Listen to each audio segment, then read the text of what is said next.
Assalamualaikum warahmatullahi wabarakatuh.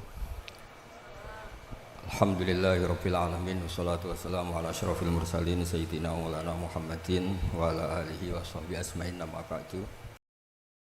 Bahkan ketika orang Arab kesulitan mengartikan famathaluhu kamathalil kalbi in tahmil alayhi yalhas aw tatrukhu yalhas. Orang Tomak itu ibarat kayak anjing. Anjing itu kamu kasih makan ya tetap melet, menjulur-julurkan lidahnya, kamu ndak ya ndak. Imam Nawawi ditanya, "Ma wajhu sibbi?" Lalu wajah tasbihnya di mana? Beliau menjawab, "Fit Tomak." Jadi anjing punya dua sifat yang berlawanan. Di bab ilmu dipuji. Enggak ada hewan yang mudah menerima ilmu kayak apa? Anjing. Sehingga Quran mengistilahkan wa ma 'allamtum minal jawarihi mukallibin. Hewan yang mudah diajari itu oleh Quran dibahasakan sudah menganjing. Karena anjing adalah hewan yang paling mudah apa?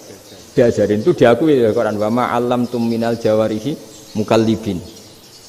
Tapi dia punya sifat yang sangat buruk sekali, yaitu enggak pernah puas.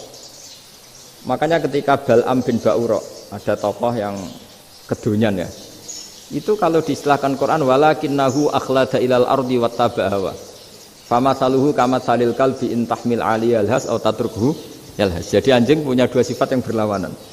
Di bab ilmu dipuji karena paling mudah diajarin. Itu saya pernah ke Malaysia, diceritain sama polisi Malaysia. Anjing itu saking cerdasnya itu bisa deteksi CD palsu sama CD bajakan, asli sama bajakan. Itu kan enggak kebayang. Kalau narkoba mungkin masih ada bau khusus ya. Atau mesiu atau bom masih ada bau khusus. Ini enggak. Anjing itu dilatih ngecek CD yang asli sama yang palsu. Oh itu kebablas itu pinternya itu. Itu harganya itu 1 miliar lebih. Paling mahal. Jadi mungkin bisa deteksi ini dosen betul apa abal-abal itu bisa. Itu kiai betul apa kiai pesanan itu mungkin bisa. Itu saya punya kitab namanya Al-Hayawanul Kubro. Itu cerita prestasi-prestasi hewan. Itu yang berkuras-kuras sampai berjilid-jilid. Itu ya cerita anjing. Tidak ada hewan sebaik anjing. Di bab itu ya, di bab sampai ya tadi ada anjing yang sangat loyal sama majikannya. Loyalnya Masya Allah, sopannya Masya Allah. Anjing itu mbok lama berbakti sama sampean, nggak mau tidur di ruang tidurnya sampean, dia tetap tidur di luar. Corong Jawa nggak ngelama. Suatu saat si raja ini minum, wisata minum. Pas mau minum diterjang sama anjingnya sampai tumpah. Kecewanya raja ini itu karena selama ini anjingnya sopan sekali. Sekedar ganggu di ruangannya nggak pernah, malah ini mau minum, minuman yang disukai diterjang anjingnya tumpah. Marah kan anjingnya di mana? Ternyata apa? Minuman itu anjing ini tahu kalau minuman itu beracun, diracuni oleh musuhnya. Itu saking hebatnya anjing sampai ketika ngawal rajanya itu tidak sekedar ada penjahat atau maling. Bahkan trik-trik kayak minumannya diracun oleh orang lain itu anjingnya tahu. Sehingga pas mau diminum diterjang sampai terus supaya enggak keminum. Makanya Quran istilahkan anjing itu apa? Wa ma 'allamtum minal jawarihi mukallibin. Hewan piaraan yang kamu ajarin nanti sampai sepinter anjing.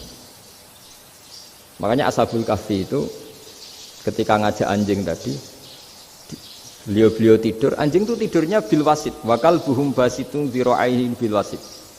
Jadi dia tidur dalam posisi siaga. Loh coba anjing itu nggak pernah sekolah, karena dia posisi menjaga, tidurnya itu kayak siaga gini. Bukan ngorok semadep ke atas terlentang, itu enggak.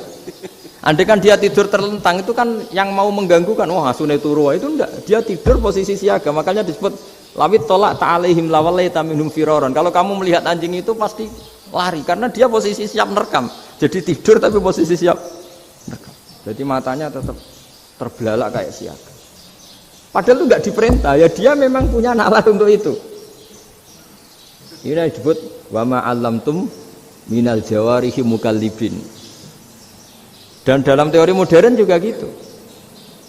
Tapi dalam hukum Islam yang dianut mazhab Syafi'i itu anjing tetap najis. Ya sudah najis ya najis, tapi ada mazhab lain yang mengatakan tidak najis. Tapi tidak usah ngurmat anjing, geger nanti kalau rektor kampus punya anjing.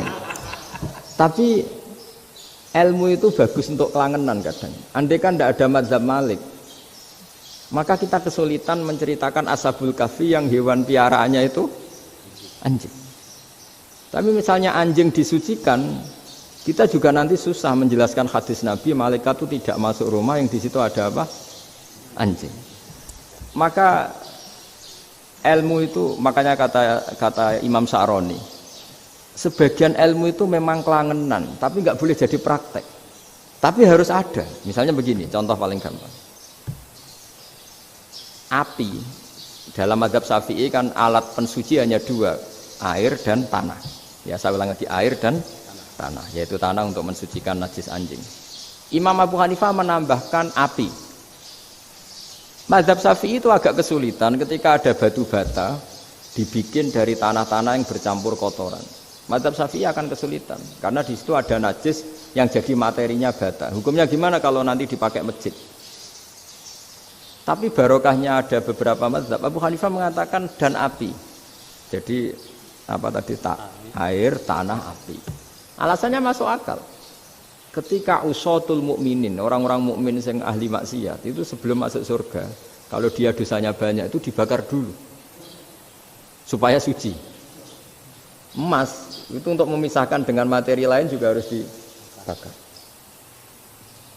Berarti api termasuk alat. Artinya gini, batu bata yang materinya dari tadi najis sekalipun, ini menjadi suci karena ngalami pembakaran. Tapi kata Imam Sa'roni, ilmu ini hanya sebagai ilmu. Jangan sampai kalau kamu mau wudu gak ada air terus membakar diri lah, ini ribet kan. Jadi ilmu itu sebagian memang untuk kelangenan. Karena kita butuh. Andai kan tidak ada mazhab Abu Hanifah, maka kita akan kesulitan pakai bata. Yang kita tahu cara bikinnya kadang di tempat yang kotor, di tempat yang najis. Tapi karena ini ngalami dibakar, maka hukumnya suci menurut mazhab Abu Hanifah.